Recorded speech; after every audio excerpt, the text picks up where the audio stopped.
You need to be confident in your own ideas. Either you think that you know everything, highly dangerous, or you think that you know nothing, super dangerous as well.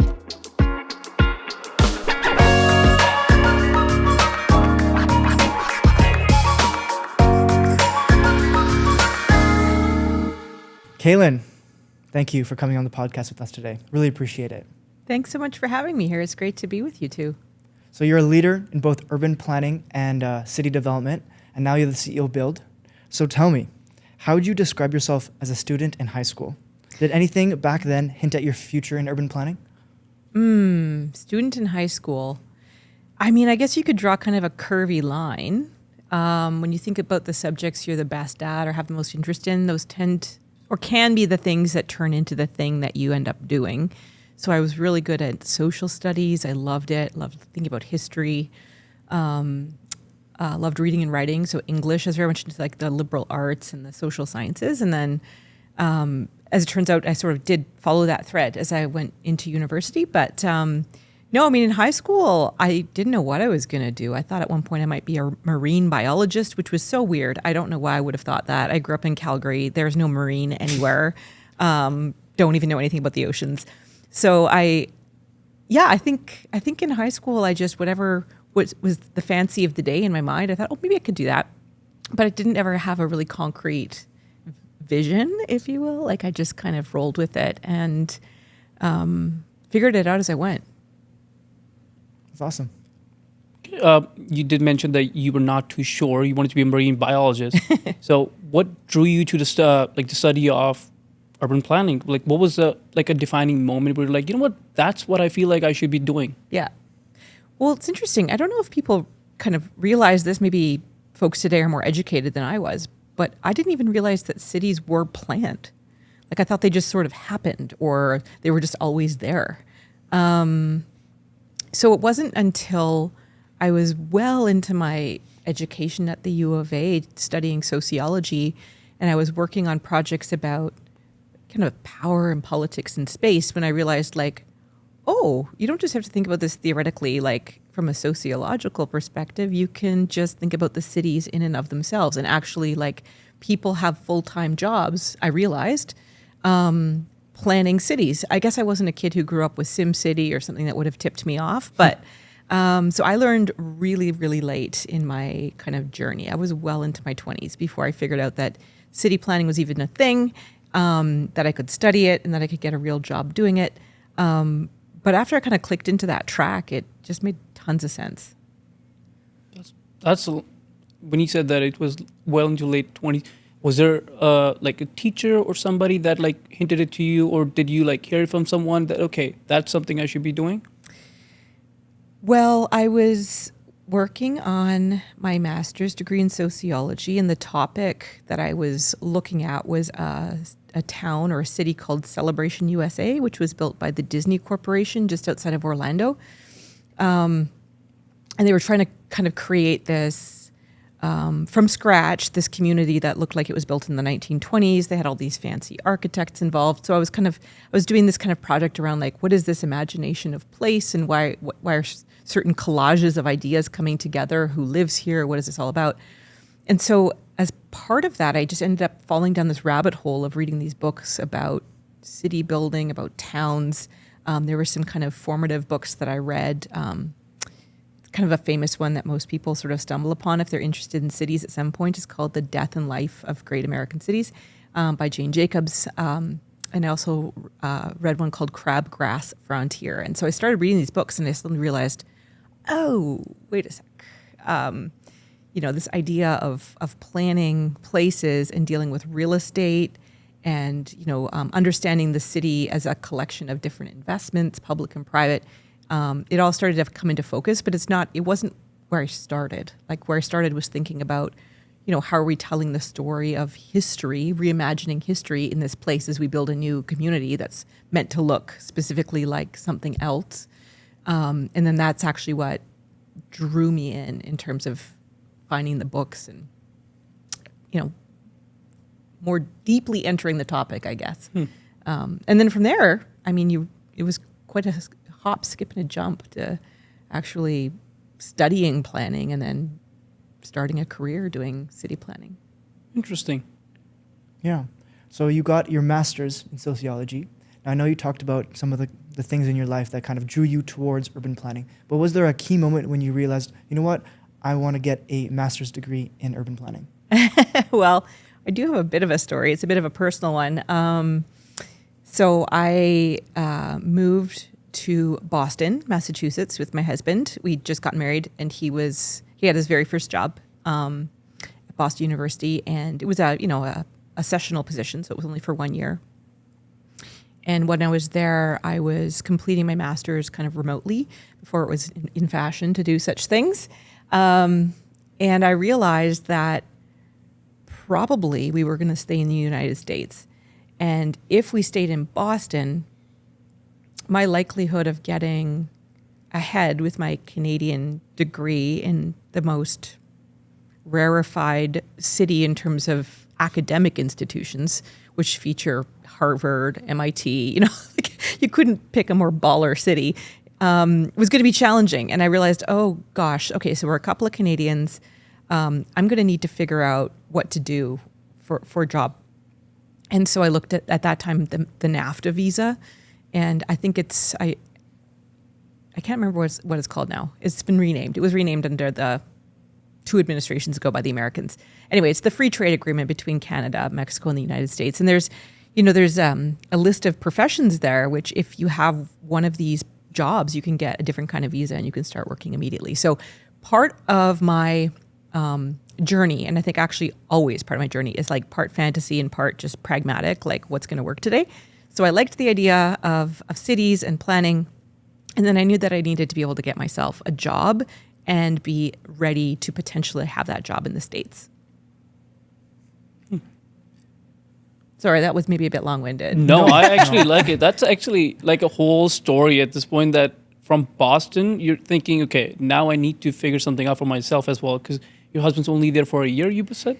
Yeah, well, he was there on a 1-year contract, and it could have potentially been renewed. So, but otherwise, he would have had to find a different job somewhere. So when you're an academic, like if you become a professor, you can't typically choose your city and then find a job. Like that's just not how it works. It's the other way around completely. It's more about where is there an academic institution that will hire you, and then that's where you're going to end up. So the kind of Russian roulette that we played with planning school and my philosophy professor husband was we both just applied to a bunch of different places and thought, like, are we going to make a match? We did. I got into McGill and he got a temporary job at Concordia. So off to Montreal we went. Spent 2 years there. I think he really loved his time there and his job there. And I loved doing planning school at McGill and living in Montreal. But I knew that I had to, get myself ready to leave. And one of the great joys of my career trajectory is that I was actually born in Edmonton, grew up in Calgary, came back to school in Edmonton, and when I left, I thought, well, that's it. I won't be back. And one of the coolest things about the city is that people come back, and we were classic case. So I finished my degree, and my husband had his couple of years of experience, which is perfect. It means that we were ready to be mobile. And we both got jobs in Edmonton, like right away. So home we came, and we've never left, which is kind of crazy. Wow. I want to go back to McGill for a second. Yeah. So you did your master's in McGill. What was that experience like? I loved it. Quebec. Quebec is fun. I got to practice my French to a certain extent, which has come in handy, surprisingly, over time, especially as you work in government and you travel more and you have to work with other orders of government. Like in Canada, un petit peu de français, c'est très, très important. So at least to understand and be able to communicate. So that was just like bonus points. Quebec is a very interesting province. I'd never lived there before. And McGill was itself kind of overwhelming in terms of its architecture. Like growing up on the prairies and studying at the U of A, I love the U of A. I'm a huge fan, but the architecture is fairly brutalist, like a lot of 70s buildings, or even some 80s additions. And then there was kind of a gap in funding, and now there's big shiny towers, but nothing that looks really like a classic Eastern kind of East Coast campus. And that's exactly what McGill was. So I remember walking onto that quad and realizing that I'd be studying in this like heritage building. And I just was like, I couldn't believe it. And then because I was studying cities, like city planning, my labs, if you will, were walking around or taking buses around or biking around Montreal and with my professors. And occasionally we did a couple of like field schools. So once we were off to Aramakuto, New Brunswick for a few weeks, which was quite interesting. And we also did some field school just outside of Boston. So I kind of had a bit of a Boston phase there in my life, which was sort of weird. But McGill was, can't say enough good things about it. One of the challenges for planning students at an Anglophone school in a French province, though, is that the career prospects, unless you're perfectly bilingual, are almost none. So they know that, so they kind of set you up to leave. And so the perfect example of that is that every planning student has to take at least one law class where you learn the basics of land use planning law. And usually, because it's different in every province, you just learn the law of that land, quite literally. But because we were in Quebec and they realized that so many of us would end up going to Ontario or BC or Alberta or goodness knows, everywhere actually in Canada, they kind of ran us through the whole Canadian landscape. And there was maybe just one small portion about the Quebec context. So I don't know, if you get the chance to go to McGill as a student, I would not discourage it. It's pretty great. And there's lots of cool things to do in that city as well. Would you say for the experience or for the education? Education? Oh, both. Yeah. Okay. Oh, yeah. That's the other cool thing. I mean, McGill's kind of like one of Canada's Ivy Leagues. You know, like we have like our top three, and so no, the quality of education was amazing. The other thing about planning is that it's so different across the different schools. So I didn't realize this exactly when I started. It's something you learn after, and especially after you graduate and you realize like people have different points of view and they're coming in with different strengths or weaknesses, frankly. Planning schools aren't big enough to be their own department or even close to it. So they're like a little baby and they're housed within parent departments. And that, just like a family, that affects your thinking and the kind of education that you get. So at McGill, urban planning was nestled within architecture, which was situated within engineering. So it was very physical. Physical planning was a big deal. Some other schools have it more as like within a public policy context. Here at the U of A in Edmonton, it's situated within earth and atmospheric science, kind of like a geography or human geography bent. So wherever that little school is, its parents and its grandparents, if you will, in that terms of that intellectual lineage, really influence the kind of learning that you do. So I also benefited from that because I'm not actually much of as it turns out, I've become a policy planner. I was never a physical designer of any type, but that was perfect because that meant I got to learn something that wasn't inherently going to be in my wheelhouse, which is so important. Like to focus when you get the chance to learn, like don't pick what's easy. That's crazy. Pick what's slightly more difficult, or find that like compromise between generally you feel like you're competent, but there's some edge to it where you think it's kind of maybe a little bit beyond your capacity. What were some of the classes that you felt were maybe not beyond your capacity, but a bit more difficult for you? Yeah, so really the technical ones. So like mapping and GIS, Geographic Information Systems, that's like, working with physical maps on computers. I found that really hard. I was not good at that at all. And, good for me. Like it was actually a great skill, or it wasn't really a skill because I never picked it up. But to have the literacy to understand what people are talking about or theoretically doing, super useful because I ended up leading a team who was in charge of GIS not that many years later. And if I didn't have any clue what they were up to, that would have been really hard to manage. But in terms of a course that like didn't make any sense for the way my brain works, that was an example. I also did kind of one in transportation planning and modeling. Again, not good at that at all. And one of the best pieces of advice that I got from a fellow student when I was choosing courses for that second year, because it's only a 2-year program, right? So you kind of, you're one and done, basically. You get your one shot and then you're out. He was a foreign student. Like he was a foreign student. He was from China, so he'd made a big commitment to come across the whole world to do his studies there. And we were chatting, and I remember saying, like, I think I should pick this because I'll get a better grade or it'll be easier. And he said, are you kidding me? This is the only time that you pay people to let you fail so that you can practice. When people pay you, they don't want you to fail. They want you to be able to do it.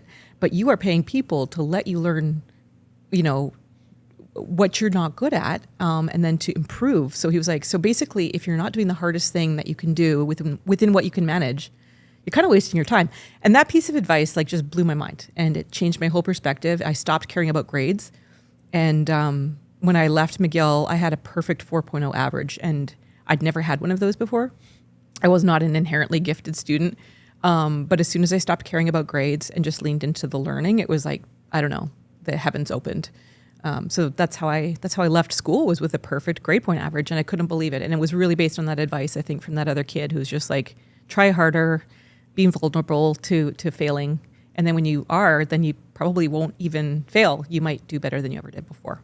So that was kind of my experience with McGill and a lot of learning there, which set me up for my career. So, like, talking about your career in city planning, both private and public, you took many roles, consistently taking different things and going up the ladder. So in terms of those roles and navigating them, how did you feel about them? Did you find like some roles more difficult, more challenging, or did you find that this is something I like way better, but this is more important? Some navigation between those roles. Yeah, it's probably, definitely the bulk of my experience has been in the public sector and working solely for the city of Edmonton. And at the city, I did have about 7 or 8 different roles over the 15 years that I was there. But I've done a couple different things since leaving, of course, as well. But I would say that when you're working in a big bureaucracy, it's almost like its own ecosystem. And it can feel very intimidating, or you can get lost in it. Especially if you're a very junior employee, you might not understand how somebody becomes a director or a branch manager or a deputy city manager, or even the city manager. Like, how does one get into one of those positions of high leadership? It just seems so confusing and baffling. And there's no exact path, of course, and everybody's different. But what I would say is, like, there's kind of 2 different types of professionals. One is, or there's many types, sorry, but for the purpose of my argument, I'll say there's 2 main types. Somebody can be a real deep subject matter expert. Like, so in the course of planning, for example, you could say, like, all I do is heritage planning, or all I do is transportation planning, or all I do is industrial planning. That's all fine. That's great. But it means that what you become better at is that expertise over time. And if you're actually going to be in one of those like higher level leadership positions, the job at the end of the day isn't the subject matter at all, it's leading people. So there are generalists who kind of like can swirl around and do many things, and then there are specialists, and I was a generalist. I would say specialists can, of course, rise in the ranks as well and lead people, but they're very much tethered to that subject matter, whereas generalists can kind of float. So I basically just tried to find new opportunities to try things. And I realized kind of quickly within the context of that bureaucracy, and I'm sure it's true for every bureaucracy, that if you are able to provide a service that somebody needs, they're going to really want you on their team. So instead of saying, I want to do X or I need to do Y, if there's like a really uncomfortable project or something that kind of nobody seems to be putting up their hand for, some organizational theories call that the white space in the organization. Like it's unfilled. There's this need, but nobody is in position to do it because it doesn't fit into anybody's exact job description. If you say, well, I'll do that thing for a certain amount of time, that's amazing. First of all, it gives you way different skills. It introduces you to new people. And it demonstrates that you're kind of brave and willing to try hard things. So just like my kind of example from school with my classmate who told me, like, try hard things, I also tried that at work. And if you do a couple of things well, then people start to see you as somebody who could potentially do other things well. And it just kind of, there's sometimes where you sort of fall into an opportunity and other times where you're actually like trying to specifically aim at one and work towards it. But being patient and doing a lot of sideways movement, I think is very underappreciated. Like a career path is not a ladder at all. It's kind of a scramble up the side of a mountain where you have to go sideways a lot. And sometimes you fall off a little bit and that's fine too. So in my jobs, like if I took a lateral position, which means you're not getting paid more, you don't have a better title, but you're doing a different type of thing, well, suddenly you have more attractive experience to your next boss because you're not saying like, I've done the same thing every day for 3 years. You're saying over 3 years, I've done 3 significant different things for argument's sake.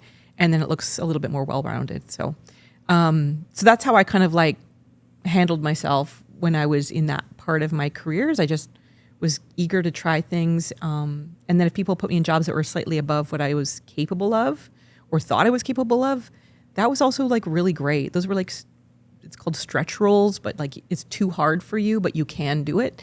So a little bit of like stress is fine, but constant striving probably isn't. Like sometimes you have to coast, sometimes you have to relax, and sometimes you really have to go hard. So I started, what I would say about my career at the city is that it's got kind of a beautiful story arc. I was hired as the most junior member on a brand new team that had been stood up to create our city plan. And it was called The Way We Grow. It was ultimately, I think, adopted in 2007 or 8. I can't remember, but I started in 2006. Or maybe it's a little bit later than that. Anyway, it doesn't matter. Point is, I started in the most junior role on this project to help support the city plan process. And then I left as the director of the city plan that replaced the one that I started on. So it was kind of like this like beautiful circle. I just sort of thought like, this is perfect. This is the perfect entry and exit in terms of like if you're a planner and it's your city and you get to work on the city plan and you get to work for the city doing that. For me, it just felt like a really beautiful circle. Wow. That's a really good answer. Yeah. So you talked about leadership. We also talked about lateral movement and knowing when and how to move. I want to tie that kind of into volunteering because since the beginning of your career, you've been volunteering. So tell me about like why you started getting into volunteering and your experiences there and the lessons that you learned from volunteering since the beginning of your career. Okay, well, I would say that, I honestly could have and should have volunteered a lot more. I'm not going to take any undue credit for what I ought not to. I found myself on a decent number, I guess, of boards, especially at the universities. I don't know why, but that seemed to happen. What you learn is that you can bring skills to conversations with people. Like if you're making decisions, you're trying to get things done that are completely different than your professional realm, but everybody's got like a core set of things that they're pretty good at or can offer to others. So if you're able to bring that to bear in a context where people need extra support, and then everybody brings a little bit of that, a lot of cool things can get done. Currently I'm not sitting on any extra boards. Or that's not true. A couple. I've got a couple, but they're not very demanding at this time. But I would say that volunteering in general is a really good way to build your career portfolio, not just in terms of trying new things and meeting new people, but really understanding how relationships work with others and how to get new things done. Also, when you're in a city like Edmonton, which we're in, it's actually a pretty small city. We're just over 1 million people, and you can really get to know this community. Like, it's pretty cool. So if you make good relationships in your 20s and you stay here for 20 years, you can have some pretty solid contacts in your 40s. And you see the city is full of that. So people really knit in with each other, and people's careers change and their jobs change. So it's more about knowing the people than it is about knowing the product, the processes, because those are always in flux. But the human beings and those relationships can be built just as well, if not better, through volunteering as they can through like formal working relationships. I do like that the volunteering itself, you first think, okay, what could I do? Because at first when you want to get into a good school, it's slightly one of the requirements in a way that you can mention to get in a good school. But the same thing, you can mention that, okay, I did something other than just study. Like I'm good at other stuff too. Maybe sports, maybe volunteering, maybe something different, music. Yeah. And I feel like in your career, if you keep in touch with those, it helps with so many other things, not just a career advancement or growth. You make lifelong friends, meeting some new people. And that's, I feel like it's a fun way of just like life in the way. Yeah. You can make new friends. You can find people that have similar interests. You can maybe use that as something to put on your resume. Yep. It's pretty much everything you can do with that. Yeah. And you do something good while you're doing it all for a good cause in the end. Yeah, totally. I mean, I've been lucky. I've been able to maintain some relationships with people, like that I met in school 20 years ago. And now if I land in a city, like in Canada, there's like somebody I can legitimately connect with and I know what they're up to. And we can have a great conversation and truly, kind of from coast to coast, keep that alive, even if you're not talking every year. And one of the ways I built my Canadian network a little bit better too, I think, was I spent a couple years with the Council for Canadian Urbanism, which is this group of kind of urban thinkers from around the major centers in Canada. And it was so cool to, like, the whole purpose was really to pull these folks together and hear, like, what's really important right now in Halifax, what's going on, what are the innovations in Montreal, how are we dealing with growth in the Greater Toronto area, what are the urban design, trends of the day in Vancouver. So yeah, there's like, you can both contribute like to your profession through volunteering or just contribute to a good cause, as you say. But at the end of the day, it's, we're all here to kind of serve each other in some fundamental sense. And city building is part of that, and giving back to your community is as well. So I wanted to shift the conversation back to your career. Sure. So you're the Vice President of Capital Planning at National Capital Commission. Yeah. So how did your experience there impact your career? And what were like some of the key lessons and experiences that you've taken from working there? Yeah, great. So that was the role that I left the city of Edmonton for, to become the VP of Capital Planning and Chief Planner at the National Capital Commission. And the NCC is essentially, it's the weirdest kind of thing that we have in Canada in terms of like a planning function, because it only belongs to it only belongs to all Canadians in some sense. It's untethered from like municipal processes, provincial ones. I mean, technically, you have to work with everyone, and the purpose of it is, at the end of the day, to build a capital city that's worthy of the pride of all Canadians. And so it actually traverses territory into both Quebec and Ontario.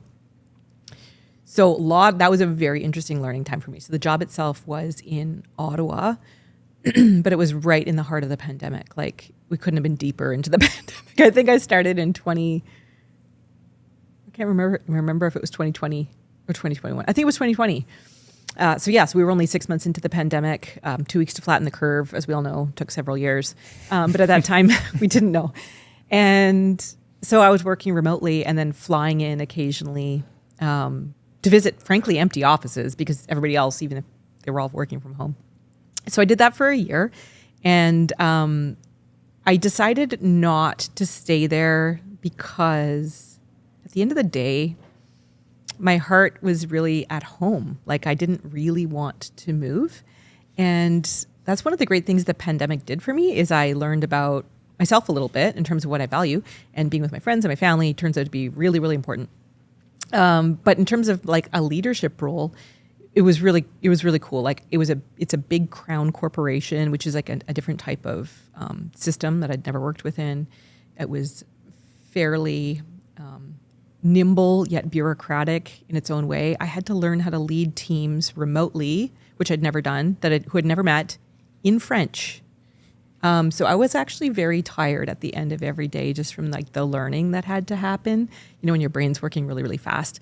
But from a leadership perspective, I think I understood that, when you're not competent with the subject matter, which I wasn't, because I'm not an expert in Ottawa planning, Gatineau planning, and you don't know the people specifically, and you don't have all these ideas about how the bureaucracies work around it, you really have to hone in on trying to understand where people are trying to take you on whatever journey they're on in terms of the work they're doing, and then to understand where the bigger system or where your boss or where, direction from the federal government in this case wants you to go, and how you bring people and ideas together in a very kind of concrete way that isn't just depending on you being the smartest person in the room, because I was never the smartest person in the room on any subject, any day of the week.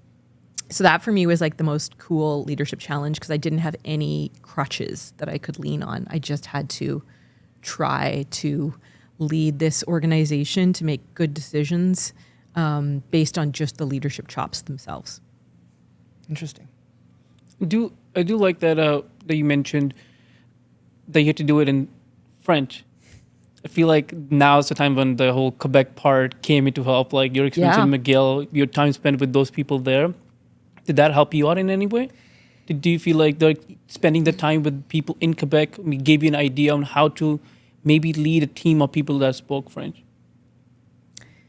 Yes and no. My French was pretty rusty. So the cool thing about the way that it was working, I mean, it improved a ton that year. So I realized that my level of understanding was actually super high. So people could speak to me and I could understand, and I could respond. I think I became more confident over the course of the year, but I took French classes. Like, it's no joke. You have to work really hard at it. But ever since that year, it's been a lot better. And what I realized, so the thing about McGill in my last time in Quebec was that it's very Anglophone. Like, you're in a French city, but it's a very Anglophone pocket that you spend all of your time in. Whereas the civil service in Ottawa has an expectation of bilingualism, but also the fact that like so many of my staff were Francophone and colleagues, and in fact lived in Quebec, because you could just walk across the bridge. It was that close. People could just commute. It was like walking from Old Strathcona to the downtown, but you're in a different province. Spending time with people in a more casual setting, and just like hearing about their day in French was just such a faster way for me to relearn. But yeah, it all clicks together in terms of, there's things that you pick up when you're younger, whether it's high school or university or, through volunteering, and you don't know if they'll be useful, but at the very least, you have them there.